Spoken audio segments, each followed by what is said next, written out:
Boa noite. Uma alegria, um prazer estar com vocês novamente. Obrigado pela presença. Obrigado àqueles que estão nos assistindo pela internet. Ontem eu tive a alegria de fazer um culto jovem aqui com os universitários e hoje muitas pessoas falaram comigo. Tivemos amigos assistindo pela internet, além da igreja lotada. Até amigos lá do Rio Grande do Sul que mandaram um recado, estavam conectados conosco aqui nos assistindo. Uma boa noite para todos, uma alegria estar com vocês. Eu estou entusiasmado nessa semana por ver aqui a participação dos jovens, e não é para menos porque é uma semana dos jovens, e nós temos aqui a decoração, é um estilo, o carinho que os jovens colocam na sua maneira de ser. E é muito bom ver os jovens testemunhando. Eu fiquei aqui entusiasmado com Antônio, né? Com o testemunho dele, foi muito bem, viu? E é interessante a gente ver o nervosismo quando ele chegou aqui na frente e depois ele foi se soltando, e foi muito bem. Nós temos que incentivar os jovens a testemunhar do que Cristo fez em si mesmo. Vocês viram que quando ele começou a falar daí da noiva, aí sim se sentiu firme, né? Seguro, e aí foi embora, porque o amor, afinal de contas, é o grande motivador, né? Então parabéns aí ao Antônio pelo testemunho. Aliás, eu ia te dar uma dica, não existe uma vez só que a gente não suba aqui em cima e não fique nervoso. Eu já preguei para milhares de pessoas em Camporis, em vários lugares do Brasil, e não tem uma vez que você não suba nervoso. E é interessante que eu lembro de uma aula, no seminário a gente tem uma matéria chamada homilética, né, que ensina a pregar e tal, técnicas de oratória. E diz um professor meu que havia um aluno que tinha medo de esquecer o sermão, então ele ensinou uma técnica do que você fazer quando chegar aqui na frente e der aquele branco, e você de repente esquece tudo. E diz que ele foi pregar então, era uma das primeiras vezes, e o rapaz estava nervoso, e ele olhou para o povo e se intimidou, e ele esqueceu o sermão. Então ele esqueceu o sermão e lembrou das palavras, das instruções do seu professor. E o professor tinha dado alguns segredos, que um dos segredos era o seguinte: olha, se você esqueceu o sermão, tenta lembrar qualquer palavra do sermão, qualquer uma, e aí você fala bem forte, convicto, que isso vai te trazer a memória do sermão. E ele lembrou então que o sermão tinha aquela frase, eis que venho, do livro de Apocalipse, né? E ele não lembrou mais nada, lembrou dessa parte. Ele então olhou para o povo assim, e disse, eis que venho! E não veio nada, não lembrou de mais nada, e ficou nisso. Mas ele lembrou que tinha uma segunda dica, um segundo conselho do professor. Ele disse, olha, se você não lembrar nada, então você repete aquela palavra, fecha os olhos e repete com convicção.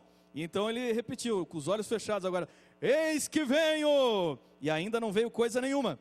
E ele continuou não lembrando. Então ele lembrou do terceiro e último segredo para lembrar. Disse assim, você repete a palavra, fecha os olhos e dá um passo firme para frente, que isso é para movimentar a sua memória e então você lembrar. E ele estava assim numa plataforma, ele estava bem na pontinha, tão nervoso, não percebeu. E então ele disse, né, eis que venho, e deu o passo para frente e se arrebentou no primeiro banco, em cima de uma vozinha que estava sentada bem aqui no primeiro banco.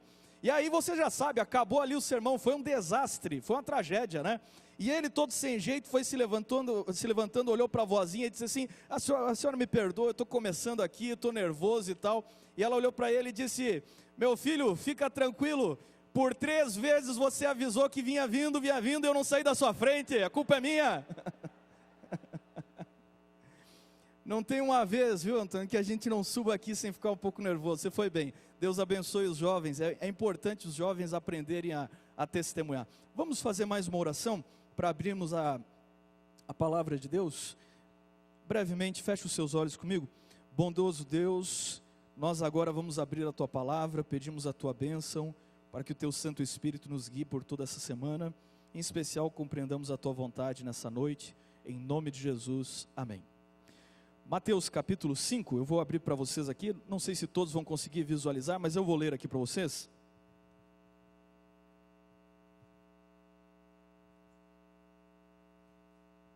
Nós estamos numa sequência, então, a procura da felicidade. Eu tenho dito para vocês que as bem-aventuranças, ou os felizes, como são mencionados aqui por Jesus, são justamente aqueles que seriam mais infelizes no nosso conceito de viver hoje. E você tem aqui no capítulo 5, no verso 4, um verso que parece tremendamente contraditório sobre felicidade. Bem-aventurados são os felizes, né? Então, felizes os que choram, porque serão consolados. E eu falei para vocês que a cada noite eu vou contar uma história para vocês. Uma história que tem a ver com esse verso que lemos e tem a ver com as promessas desse verso. E eu quero ler com vocês uma história que está no livro de Jó. Ontem, quem esteve no culto jovem, eu falei um pouquinho sobre o livro de Jó, quando tratamos ali sobre alguns assuntos de criacionismo. E eu vou ler ainda mais 2 ou 3 versos aqui de Jó, capítulo 1. Se você puder me seguir, eu vou ler ali o verso 20. Jó, capítulo 1, verso 20, diz assim: Então Jó se levantou, rasgou o seu manto, rapou a cabeça e lançou-se em terra e adorou. E disse: Nu saí do ventre da minha mãe, nu voltarei. O Senhor o deu e o Senhor o tomou. Bendito seja o nome do Senhor. Em tudo isto Jó não pecou, nem atribuiu a Deus falta alguma. A história de Jó é dita por alguns como talvez um dos maiores clássicos da literatura do mundo. Nenhum livro do mundo se compara ao livro de Jó. Eu não sei se você sabia, mas o livro de Jó foi provavelmente o primeiro livro da Bíblia a ser escrito.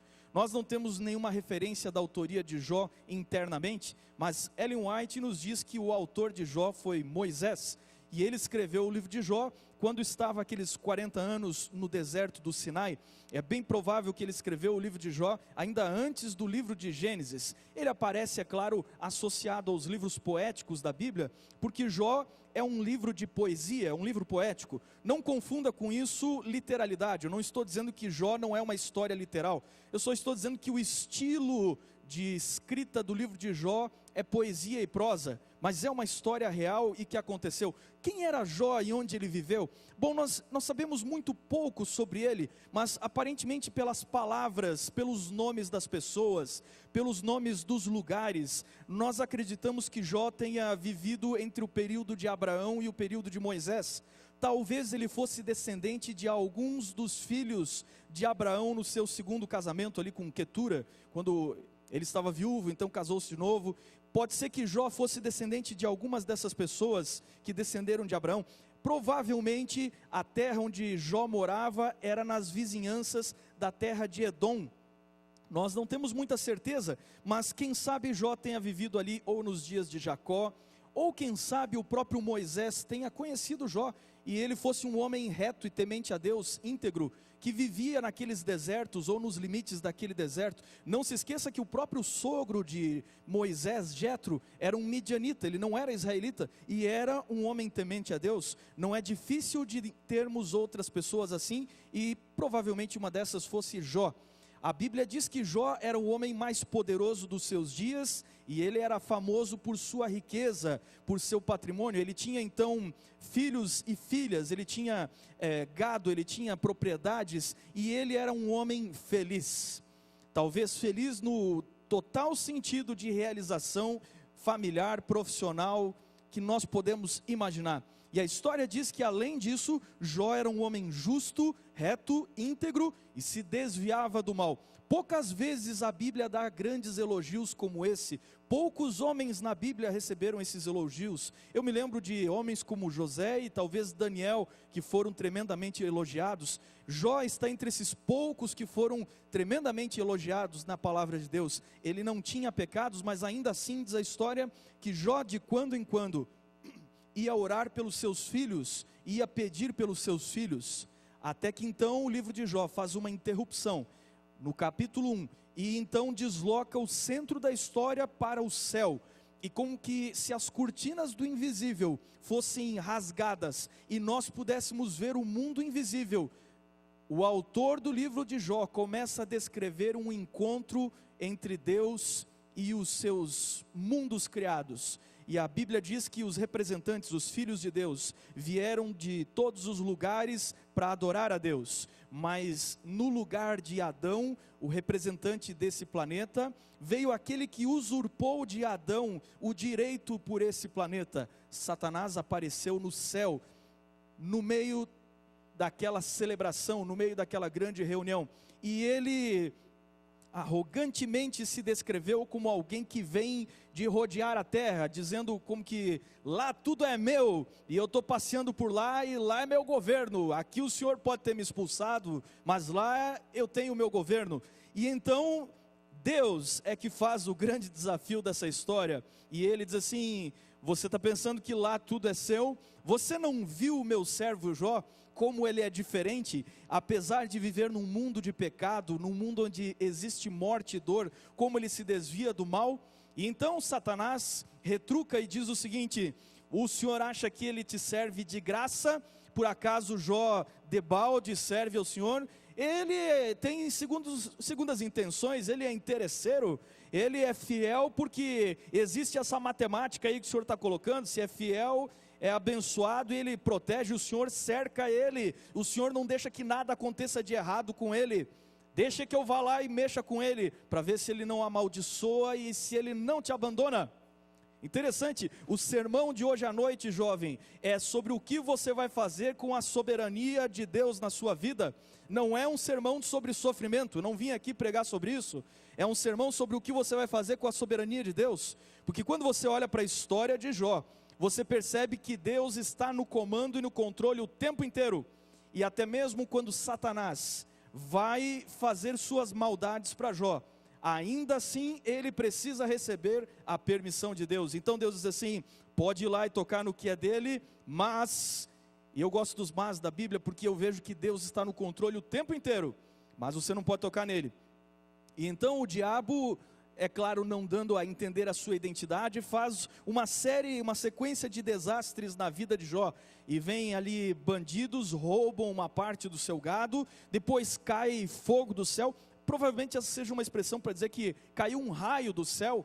E você sabe, naquela época, quando as pessoas viam um raio cair do céu, um fogo, alguma coisa extraordinária vindo do céu, logicamente, se veio do céu, é Deus quem mandou. E os servos que sobrevivem vão ao encontro de Jó dizendo: caiu o fogo de Deus e destruiu ali com o rebanho das ovelhas. E para completar a série de tragédias, os bens de Jó que são perdidos, então diz a história que se levanta um vento que vem do deserto, e o vento foi feito por Satanás. Mas lembre-se que Deus tem o controle sobre a natureza, e até mesmo quando Satanás vai tentar a vida de Jó, é Deus quem dá a permissão. E então esse vento vem e destrói a casa do filho primogênito de Jó, e derruba a casa em cima da família, dos filhos de Jó, e Jó no mesmo dia perde todos os seus filhos. E então o texto ali diz que ele se joga no chão, se prostra, não só se ajoelha, rasga as vestes em sinal de luto, e ele chora, e ele fica ali. E Satanás volta até o céu, e então existe uma nova conversa, e Deus diz assim: está vendo, eu não te falei? Apesar de tudo isso, Jó ainda se mantém firme, ele ainda não negou a Deus. Então Satanás provoca mais uma vez, e ele diz: o Senhor ainda o protege demais. Satanás diz assim, pele por pele, ou seja, vamos levá-lo até o limite. E aí o Senhor vai ver que ele blasfema, e então Deus disse: pode ir, eu te entrego ele, mas você não pode tocar na vida dele. E então Satanás sai dali, e a história diz que ele joga uma peste sobre Jó, em que ele ganha feridas e úlceras terríveis, que dão coceira, dor. E Jó então agora não tem mais família, não tem mais recursos, e Jó não tem mais saúde. Diante do quadro tão trágico, a mulher de Jó olha para ele e diz assim: já basta, por que você não amaldiçoa Deus e morre? É mais ou menos como dizer assim: você tem se esforçado para ser fiel até aqui, mas não está dando resultado, então amaldiçoa, o negócio é morrer mesmo. E aparentemente a própria mulher se mantém longe da história nos próximos capítulos. Nós não sabemos se ela o abandonou por completo ou não, mas o fato é que Jó agora se encontra sozinho, e a história vai se desenrolar num período de meses. Quando você lê todo o livro de Jó, você percebe que ele diz assim: eu queria ser feliz, eu queria ter a minha vida de meses atrás, porque nós percebemos então que o sofrimento dele dura por meses. O que é que você vai fazer com a soberania e o poder de Deus quando a tragédia chega na sua vida? Porque nós temos que ser realistas e honestos hoje à noite, e eu estou falando aqui para muitos jovens. Você talvez não tenha uma noção de quantas tristezas a vida traz para as pessoas. Eu tenho um grande amigo meu que a doença o destruiu por completo em sua saúde, E é interessante, os filhos criados na igreja olharam para o pai naquela situação e abandonaram a igreja. Esse é um sermão para perguntar para você, jovem, o que é que você faz agora? Como é que você se relaciona com Deus que tem todo o poder, mas ainda assim segura sua mão e não resolve todos os problemas? Bom, uma coisa que você deveria começar a amadurecer e entender na sua vida é que de fato nós vivemos num planeta de pecado. E você tem que compreender que num planeta de pecado, meu amigo, você pode não acreditar, e nós somos assim. Você pode não acreditar, mas nós vamos morrer. Se Jesus não voltar ainda em nossos dias de vida, e não tivermos a alegria que tanto esperamos, o fato é que todos nós vamos morrer. Eu vou morrer, você vai morrer também, e os seus pais vão morrer, e os seus filhos vão morrer. E a não ser que a volta de Jesus aconteça o quanto antes e ponha um ponto final na morte, a morte é a sorte de todos os homens. E quando você reflete na pergunta, por que eu? Você fica olhando para o livro de Jó, e Jó faz várias perguntas. Por exemplo, uma das perguntas que Jó faz: por que é que o Senhor não me mata de uma vez? Porque ele o tempo inteiro pensa que tudo é controlado por Deus, então é Deus que está jogando flechas dele. E essa é uma pergunta que ele faz: por que é que o Senhor não me mata de uma vez? Outra pergunta que Jó faz o livro inteiro: por que é que eu clamo e o Senhor não me dá resposta nenhuma? Eu só queria pelo menos saber, eu queria saber por quê, eu queria saber o que é que eu fiz. Mas uma pergunta que você não encontra Jó fazendo é: por que eu? Por que comigo? Ele quer saber os porquês, mas ele não tem um sentimento de exclusividade, dizendo: olha, eu era um cara certinho, justo, reto, eu orei pelos meus filhos, eu orei e pedi pelos meus filhos que Deus os protegesse, e veio um vento e derrubou e matou todos de uma vez só. Por que comigo? Ele não faz essa pergunta. Talvez essa seja uma das perguntas mais humanas que nós podemos fazer, e todos nós a faríamos. O grande Jó. Sabe que o nome Jó significa maltratado? O grande Jó não se atreve a questionar, porque somos egoístas demais de pensar que o outro pode sofrer e eu não. Então a pergunta por que eu não faz o menor sentido, porque acontece com todos: o câncer, os acidentes de trânsito, a velhice. Acontece com todos, e quem sou eu para dizer que eu tenho mais direito de ser melhor protegido e os outros não? Uma das grandes realidades da Bíblia é que ela ensina que Deus manda chuva sobre justos e ímpios. Ou seja, quando chegar o dia do juízo, nenhum ímpio vai poder dizer: olha, eu não temi a Deus porque minha vida era só seca e tragédia. Não, até os ímpios recebem bênçãos. Deus manda chuva sobre justos e ímpios. É interessante que quando você reflete na história de Jó, surgem então 3 personagens fantásticos. São 3 amigos de Jó. Ele parece que é o grande líder desses 3. E eles vêm de longe para consolar o seu amigo.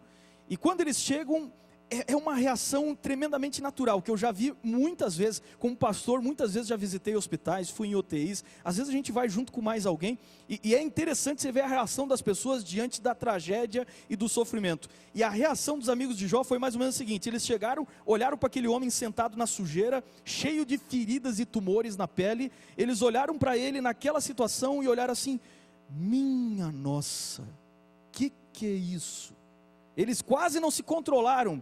E então eles começam a tentar consolar Jó. E no discurso desses 3 amigos, eles começam a dizer assim: Jó, o negócio é o seguinte: Deus é justo, e Deus é bondoso. E se Deus é justo e bondoso, olha a lógica, interessante, eles usam de lógica. Se Deus é justo e bondoso, então alguma coisa você fez aí, tem alguma coisa para resolver. E Jó começa a argumentar com eles assim: mas espera aí, mas eu não fiz nada. E o diálogo vai evoluindo, interessante. Quando chega no capítulo 10 do livro de Jó, Jó começa a fazer suas queixas, ele já perde a paciência depois de meses de sofrimento, e então ele olha para os céus, ele olha para aqueles 3 amigos que tentam consolar ele de todo jeito, e ele diz assim: quer saber de uma coisa? Vou dar livre curso à minha queixa. Eu vou parafrasear, mas ele diz mais ou menos o seguinte: ele olha para o céu e diz: Senhor, tens tu olhos de carne como homem? Sabe o que ele está dizendo com isso? Ele está na corda bamba entre a blasfêmia e um pedido de oração. Ele está dizendo: o Senhor é Deus Todo-Poderoso e não sabe como é que um ser humano de carne e osso se sente. Se o Senhor sentisse dor como eu sinto, e se o Senhor visse eles morrendo como eu vi, o Senhor me trataria diferente. Ele chega à beira da loucura. Por isso o livro de Jó é fantástico. E então ele se queixa e os amigos dele ficam escandalizados, dizem assim: Jó, você tá um passo da blasfêmia, meu amigo, você está indo mal aí, você tem que se arrepender. E eles continuam discutindo por uns 30 e tantos capítulos. E quer saber para que serve a discussão toda? Bom, a discussão toda não serve para quase nada. E uma das pessoas que mais me ajudou a conhecer e entender o livro de Jó foi um menino que nasceu na Irlanda no início do século. O nome desse menino era Clive Lewis. Ele odiava o primeiro nome, e ele ficou a vida inteira conhecido como Jack. Mas o mundo foi conhecê-lo anos mais tarde pelos seus livros. Ele escreveu dezenas de livros incríveis pelo nome de C.S. Lewis. E ele se tornou um dos maiores escritores, um dos maiores filósofos do século XX. C.S. Lewis tem uma história muito interessante. A família se mudou para a Inglaterra e ele cresceu na Inglaterra. Ele e o irmão, que foi inseparável, Warren, e eles estiveram juntos por toda a sua vida. As brincadeiras de criança dele e do irmão viraram a célebre série As Crônicas de Nárnia, que hoje estão em filmes, mas começaram com os livros de C.S. Lewis. E é interessante que Lewis se tornou um homem propenso à literatura, e ele gostava de poesia, mas quando ele chegou na fase da meninice, sua mãe contraiu câncer, e o câncer levou a sua mãe quando ele ainda era um garotinho.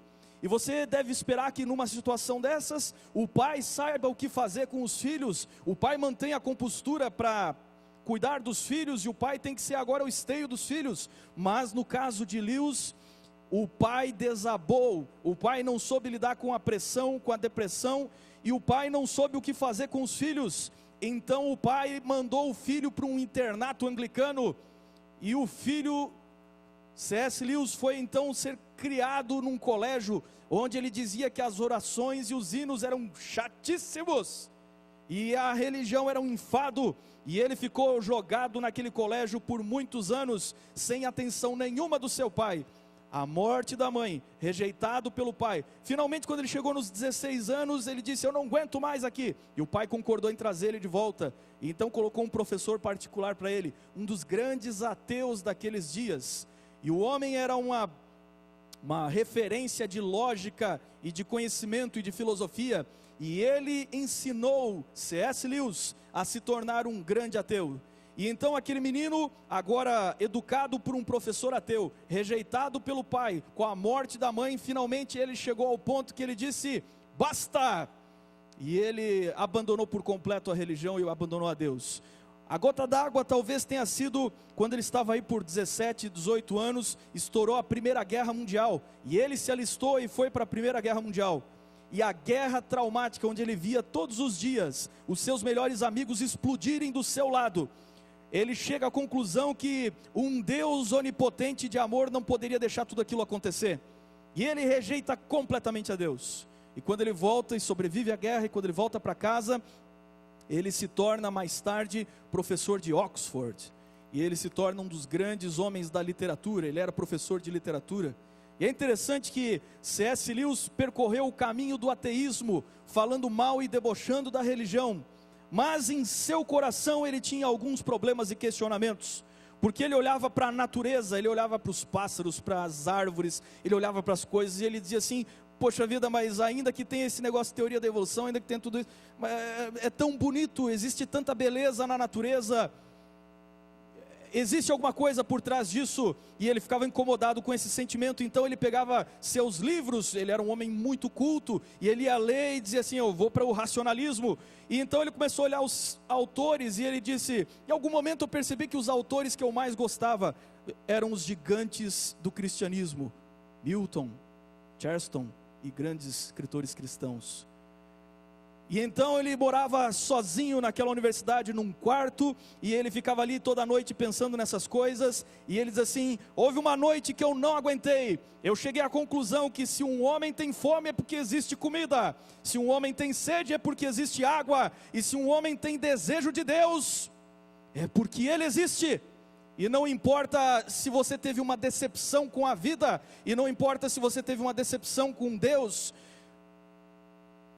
como é esse Deus é uma questão de você descobrir, mas se existe essa sede no coração humano, é porque Ele existe. E Lewis descreve sua vida, ele diz assim: naquela noite, eu olhei para a cama, e o mais relutante dos convertidos se ajoelhou diante da cama. O maior de todos os ateus caiu de joelho, e ele disse assim: dei um salto no escuro, e me atirei à fé. E ele se converte sozinho, ali naquela noite. Ele se tornaria um dos maiores defensores da fé. Tem grandes livros dele, Cristianismo Puro e Simples, e tantos outros, livros fantásticos. Mas o fato é que a vida é tão cruel, que Lewis passou o resto de sua vida inteira defendendo a Deus. E ele era um solteirão, durante boa parte de sua vida. Não sabia muito bem como lidar com seus sentimentos, nem com as mulheres, intelectual recluso. Mas um dia ele começou a se corresponder com uma americana, e essa moça chamada Ellen Joy foi para a Inglaterra, eles se conheceram. Eu não vou contar aqui toda a história, porque a história é muito legal. Existe um filme que você jovem pode assistir, é um desses filmes que ninguém passa na televisão, porque é filme para gente que gosta de pensar, mas procure um filme chamado Shadowlands, Terra das Sombras. Anthony Hopkins faz o papel de C.S. Lewis, e ele se apaixona por essa moça. Então eles começam a se namorar, e quando eles então se casam, ela descobre que está com câncer, e o mesmo câncer que levou sua mãe, levaria sua esposa. Depois de uma vida inteira sozinho, quando ele finalmente conhece alguém legal e se casa, o câncer visita a sua vida de novo e leva mais essa pessoa. Eles tiveram um tempo de ter ainda uma boa lua de mel antes que ela morresse. E ele descreve esse período de sua vida como os dias mais felizes de sua vida. E então ela morre e ele fica inconformado. Sabe qual é o problema dos amigos de Jó? O problema dos amigos de Jó é que eles chegaram diante de Jó e abriram a boca. E tem 30 e poucos capítulos na Bíblia, no livro de Jó, que é 30 e poucos capítulos de teologia inútil, inutilidade. Porque a melhor forma de consolar alguém é não falar nada. A melhor forma de sofrer com alguém é simplesmente sentar do lado e chorar. Se os amigos de Jó tão somente tivessem sentado quietos e chorado com ele, teriam feito alguma coisa. Mas eles começaram a papagaiar, e falar, e justificar a Deus. E chegou uma hora que Jó não aguentou mais, ele disse assim: quer saber de uma coisa? Vocês benjuntam a verdade com a mentira, e tudo que vocês estão falando eu já sei, e vocês são consoladores inúteis. E ele se indigna com os seus amigos. Eles deviam ter ficado em silêncio. Eu pergunto para você, ali está Jó com um monte de feridas, qual deles disse: Jó, vou pegar um pano e vamos lavar suas feridas? Nenhum deles fez isso. Qual deles olhou e disse: Jó, você não tem mais bens, queimou tudo que você tinha, destruiu tudo, então vamos lá para casa e você vai comer na minha mesa? Nenhum deles falou isso. Eles são consoladores inúteis. Quando passou o luto, Lewis redescobriu sua paixão por Deus depois de dias brigando com Deus. Somente um homem que crê profundamente em Deus tem coragem e fé o bastante para fazer perguntas. Os covardes dizem assim: Deus não existe e tal. Na verdade não é que ele crê que Deus não existe, ele se acha injustiçado, e então ele vai embora e desiste. E quando Lewis se recuperou, nem 2 anos depois da morte da sua esposa, ele descobriu um problema cardíaco. E então ele teve algum tipo de não sei bem, um AVC ou alguma coisa assim, e ele ficou em coma durante meses. E quando ele voltou do coma, ele disse assim, muito curioso, ele diz assim: eu devia ter morrido e ainda tem que voltar aqui. E então ele diz: qual é o problema de vocês? Por que vocês têm tanto medo da morte? Vocês se comportam de uma maneira que até parece que a vida tratou vocês bem. Jesus Cristo tem uma solução para o problema da morte, porque quando Ele voltar, as coisas serão muito diferentes do que são hoje, e elas são uma realidade comprovada pela ressurreição de Jesus, e esse é o poder de toda a nossa fé, a ressurreição de Cristo. Nós não sabemos quanto tempo se passou naquele sofrimento de Jó, mas quando você chega ao final do livro, acontece o que eu acho de mais legal. É como se fosse ali um adiantamento da volta de Jesus. Deus resolve aparecer e responder as perguntas de Jó. Você sabe que quando Deus aparece, fica clamando: onde é que o senhor está? Onde é que o senhor está? Se Deus resolve aparecer, meu amigo, quando o autor da história caminha pelo palco da peça, é porque a peça acabou, não tem mais, acabou. Então Deus resolve aparecer, e Deus quando aparece, meu amigo, é no estilo de Deus, e eu gosto do estilo forte do Velho Testamento. Deus aparece num redemoinho, trovejando. Olha, foi um vento que derrubou a casa do filho de Jó. Deus aparece num redemoinho trovejando, Ele olha para Jó e diz assim: Jó, fica em pé como um homem, e eu vou te perguntar agora, e você vai me responder. Ele passa o tempo inteiro perguntando para Deus, e quando Deus aparece, não responde nenhuma pergunta dele, e ainda diz assim: agora eu vou te perguntar. E os próximos 3 ou 4 capítulos finais de Jó, Deus faz um discurso que na linguagem típica dos jovens é o tal discurso nada a ver. Não tem nada a ver o discurso de Deus, porque ele começa a dizer assim: Jó, vou te fazer umas perguntas. Você sabe onde é que eu fabrico a neve? Quê? Estamos aqui falando de filho que morreu, do sofrimento. Eu te fiz uma pergunta: você sabe onde é que eu guardo o vento? E você sabe me dizer como é que as cabras montesas têm o tempo de dar cria? Como é que é? E Deus começa a falar, parece que uma coleção de obras da natureza que Ele gosta muito. E Ele vai falando, e ontem nós estudamos sobre o Bemonte, né? O hipopótamo, o crocodilo e tal. E Ele diz assim: você pode me explicar essas coisas? Eis o homem moderno e pós-moderno, aliás, que se senta na sua cadeira com o seu computador, com o seu notebook e diz assim: a ciência explica tudo. Todos esses fenômenos descritos no livro de Jó, hoje a ciência sabe explicar. A ciência sabe dizer como funciona, o que não quer dizer que saiba por que funciona. A ciência ainda tem limitações, e nós somos aqueles que prenderam os bemontes em jaulas e levam os leviatãs e crocodilos para os shows. De vez em quando o crocodilo arranca a mão de algum daqueles caras que fazem shows com crocodilos, né? Parece que é só para lembrar a gente de que nós ainda não somos tudo aquilo. E então Deus olha para os amigos de Jó e fala assim: bom, aliás, antes de olhar para eles, Deus olha para Jó no final e diz assim: e aí, Jó? E Jó diz assim, olha a frase fantástica de Jó, conclusão do seu livro: Senhor, eu falei de coisas que eu não tinha a menor ideia, eu falei de coisas que eu não sabia. E ele se arrepende de seu procedimento, não de pecados que ele não cometeu, mas ele se arrepende de cogitar a soberania, a grandiosidade de Deus, ou talvez até a própria justiça de Deus. Ele diz assim: falei de coisas que não sabia. Agora, pastor Edson, por que ele falou sobre todos aqueles animais? Bom, eu tenho uma interpretação que eu gosto, que diz assim: Deus chegou para Jó e disse assim: Jó, você entende exatamente todas as leis da natureza? Não, não entendo, Senhor. Então é mais ou menos o seguinte, Jó: é como se você fosse uma minhoca e eu estivesse tentando explicar a teoria da relatividade para uma minhoca que só conhece 2 dimensões. E já que uma minhoca não consegue entender a teoria da relatividade, você pode chegar a entender muitas coisas, Jó, mas se você ainda nem entende o mundo natural onde você vive, como é que você quer que eu te explique o mundo moral e espiritual que você não tem acesso? É demais para você, Jó. Mas eu vim aqui aparecer, e sabe, quando Jesus aparecer nos céus, trovejando, Todos nós vamos olhar para as alturas e depois de dizer, eis aí aquele que esperávamos, nós ainda vamos dizer uma coisa, nós vamos dizer assim, falei de muita coisa que nem sabia. Então Deus olha para os amigos de Jó e diz assim, vocês não falaram de mim o que era certo. E agora Deus muda a sorte de Jó. Jó é curado, e Deus envia parentes que vêm e ajudam financeiramente a Jó, e ele se recupera da miséria. E Deus diz assim, agora vocês fiquem aí, e o meu servo Jó vai orar por vocês.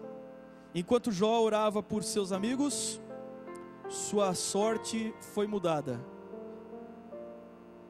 Eu creio que existe um tempo, por muitos anos da minha vida, eu duvidava que Deus estabelecesse o tempo certo de cada coisa para a vida das pessoas. Eu pensava comigo, será que Deus determina, ou será que Ele estabelece o dia que uma pessoa vai morrer ou não? Como é que funciona isso? Eu pensava, não, acho que Deus deixa a coisa correr. Hoje eu percebo, estudando a palavra de Deus, que não, Deus tem tudo no seu controle, cada um dos detalhes. Por exemplo, eu estava essa semana estudando sobre a vida de João Batista, e Ellen White diz assim, ó, que Deus permitiu que Satanás abreviasse o tempo de vida de João Batista. O que quer dizer, em outras palavras, que Deus tinha um tempo exato para a vida dele. Deus tem o controle e a soberania da sua vida. Mas se você se sente injustiçado, e todos nós passamos por sofrimentos, alguns muito mais, eu quero dizer a você que, como o livro de Jó, eu não tenho nenhuma resposta hoje à noite para vocês, nenhuma. Porque eu não vim pregar um sermão sobre sofrimento. Eu vim dizer a você que se há um Deus soberano que tem tudo sob o controle, a melhor coisa e a mais sábia a se fazer é ter fé e confiar que esse seria o caminho que você escolheria se tivesse a onisciência que Ele tem. E talvez como Lewis, o relutante convertido, você tem que dar um passo no escuro e se jogar de joelhos, confiando. Lewis morreu muito feliz e muito cristão, 2 anos depois que a sua esposa morreu. E Jó ainda viveu 100 e tantos anos depois disso. Eu não sei como sua esposa voltou, se era a mesma, se aquela morreu e veio outra. Acredito que seja a mesma, mas a história diz que ele teve o dobro de bens que tinha antes. Deus devolve em dobro agora para ele. E quando fala sobre os filhos, Deus não duplica os filhos, mas devolve o número de filhos exatos que ele perdeu. Ele tem mais filhos e filhas. E alguém pode dizer, e alguém já me disse uma vez, mas pastor, um filho que perdeu, mesmo que venha outro, não compensa. Deus não trabalha compensando nada. Aqui existe apenas um simbolismo da ressurreição. Aqueles que a crueldade desse mundo te tomou, um dia eu vou te devolver. E essa é uma grande promessa. E termina Jó dizendo assim, viveu farto de dias, porque Jesus diria mais tarde, bem-aventurados os que choram, porque serão consolados. E essa é uma história de um homem que foi consolado. Ah, sim, antes que tenha a mensagem musical, para você sair daqui de bem com Deus e acertar suas contas com Ele, eu tenho que te dizer que Deus resolveu responder ao desafio de Jó. Tens tu olhos de carne? E então nasce um bebezinho em Belém, Deus com olhos de carne. Sim, Deus tem olhos de carne. Vamos ouvir a mensagem?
Por sua palavra o mundo criou, mas me esculpiu.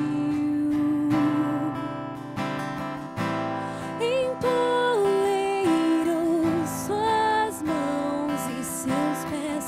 Foi flagrante o amor que sentiu por mim. Soprou em mim seu sopro, cortante diamante que quer ver alguém viver.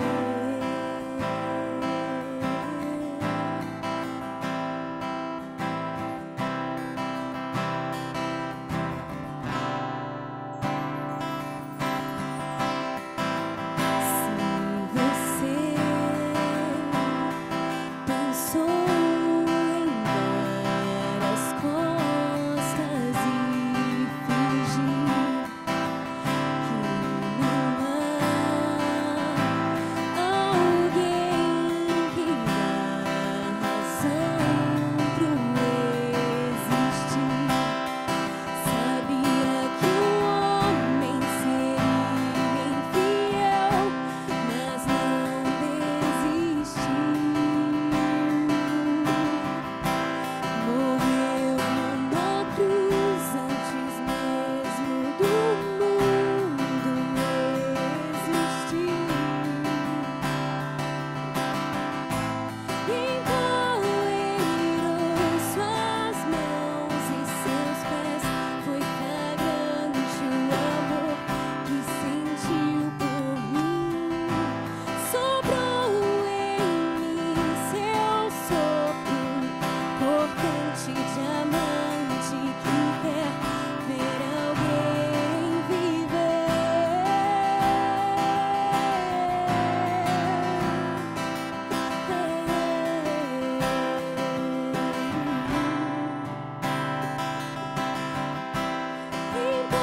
Empoleirou suas mãos e seus pés. Foi flagrante o amor que sentiu por mim. Soprou em mim seu sopro, cortante diamante que quer ver alguém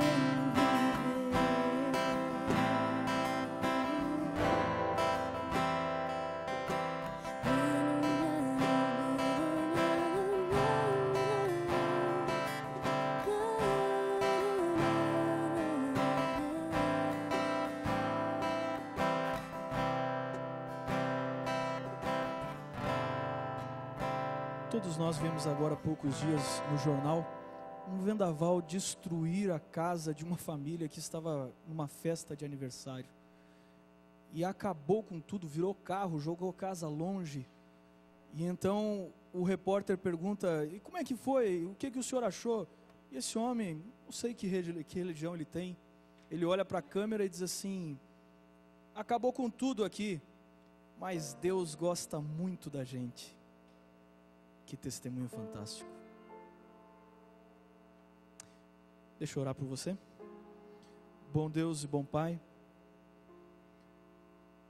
perdoa, Senhor, as nossas dúvidas e os nossos temores. Às vezes nós nem somos a vítima do sofrimento, mas nós já nos questionamos sobre Tua justiça e soberania.